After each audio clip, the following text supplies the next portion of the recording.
everyone, this is Shreen Purwal with the bchomegroup.ca. Always happy to help and always happy to answer everyone's questions out there. And there's no such thing as bad questions, or stupid questions. I always get that.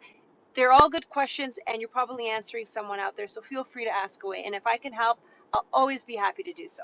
All right, so without delay, let's get straight to it. So the question I got today is, Shreen, I don't even know where to start.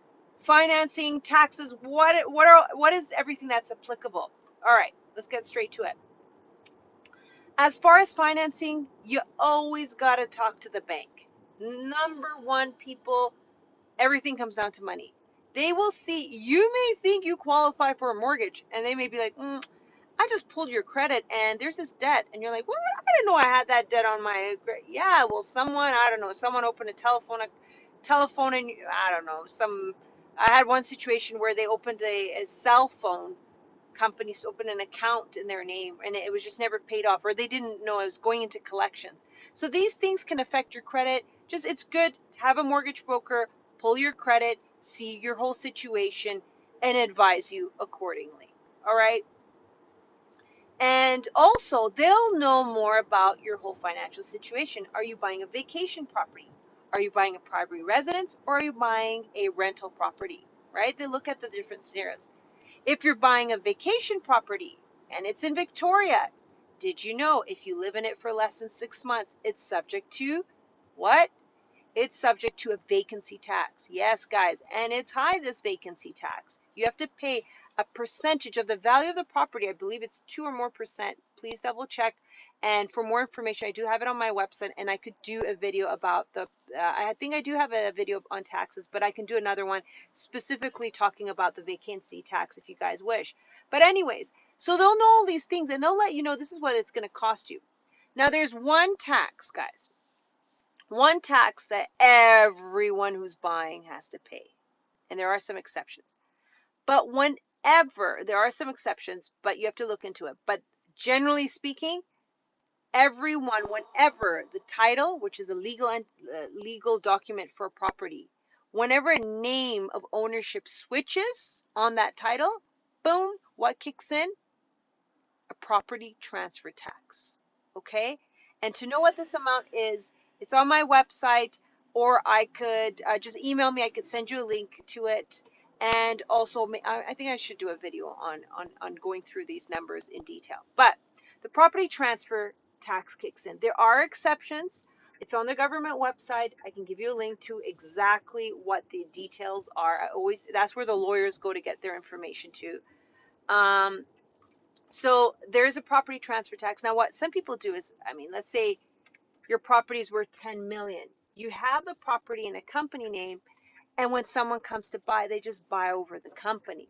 So because the company name hasn't changed on title, you save money and you don't have to pay the what?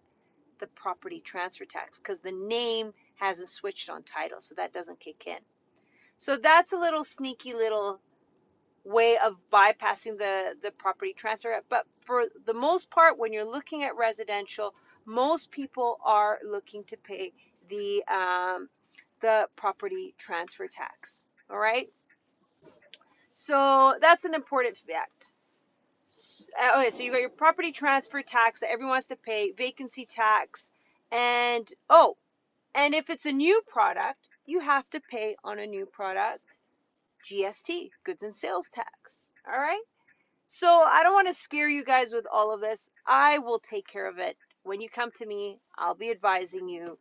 I make sure all the right stakeholders are involved to make sure you know everything and you're not getting yourself into anything that your costs that you're not aware of. So I'm pretty transparent like that. There's no surprises with me. I'm very thorough, and we check that out along with your lawyer and your mortgage broker. So we'll cover you on that front. And some of these taxes, like the GST, can be included in your mortgage. So suppose it's like 15,000, don't worry about it. It's going to be lumped into your mortgage. Okay. So these are things we can look into, discuss, but everything comes down to one person before even coming to me is the money man, the mortgage broker. So I really want to encourage you guys. And I have a wonderful mortgage broker. I've got a couple that I work with. If you want, let me know. I can put you in touch with them. They service British Columbia and some the whole of Canada. So mortgage broker is the first and foremost step, I would say. Come to me. We got your budget. We got the details. I'll give you all the taxes that are involved. We'll start looking at homes. You'll know by then exactly what you're getting yourself into. You like a house? We write an offer. Okay? We write the offer with conditions on it again. So don't worry. You're like, hey man, I don't know if I want to write. Write the offer if you like the house, and we'll have time. Usually, if it's a really good deal, usually people just buy it straight out. But if you want to do your due diligence, which I always encourage you to do so, you have 2 weeks typically to do your due diligence, or as long as it'll need you to take. If it's just a week, you just need to get an inspector in, or just quickly speak to your bank. So we put an offer in, say, give us time to do our due diligence. And during that time, consult your lawyer, consult your accountant, consult your mortgage broker. We do all our checks. And then after that's done, and you're like, Shireen, we're ready to go. I feel good. We're going to go ahead. You give a deposit, which is in the offer that you wrote, how much that is. So you're like, okay, now that I've done my checks, here's the deposit for the property. You give the deposit, and it's a done deal, pretty much. So the home has sold. Home is sold to you, and we have to wait till closing. So right up until you get the keys and the bank forwards the mortgage to your lawyer. So then the lawyer now gets involved. So then when we're done and you give me the deposit, that's when I come to you and I say, hey, who's your lawyer? And if you don't have a lawyer, I could always recommend you one. You say so-and-so's my lawyer. I make sure that all the documents, the deposits, everything related to transaction are sent to your lawyer. The lawyer, typically 2-3 days before you're set to get your keys, calls you up and says, hey, congratulations, I'm doing all the paperwork for your property. I now need a bank draft for the down payment.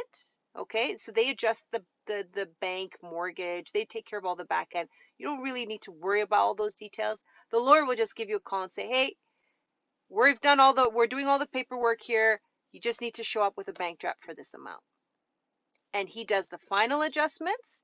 I always do encourage you, they do what's called a statement of adjustment. So they adjust the taxes, any cost that's being transferred to you or the other owner should pay for that year for the property that you're buying. They do an adjustment for. I always encourage you to review the adjustments because I've caught sometimes mistakes or things they may have missed. So review the statement of adjustments and then say, okay, here's the bank draft that I owe you. And then they adjust everything and then they call you and say, congratulations. The title now has your name on it and they do the payment of the property. That's all included in that bank draft for the property transfer tax. So then you get ownership of this property, you get the keys, and boom. And then some little things that people may miss when they get the keys because they're so excited to get their home is you got to get your hydro connected, your insurance connected.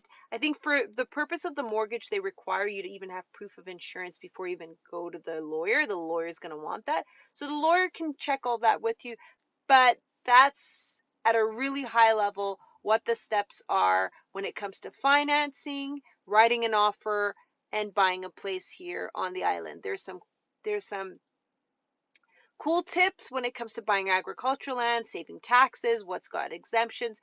I can do some really good tips and advice video later on. But I feel like this is the more popular question that I do get, and hopefully it was helpful. Anyways, guys, without further ado, take care, and it was lovely talking to you guys. Bye now.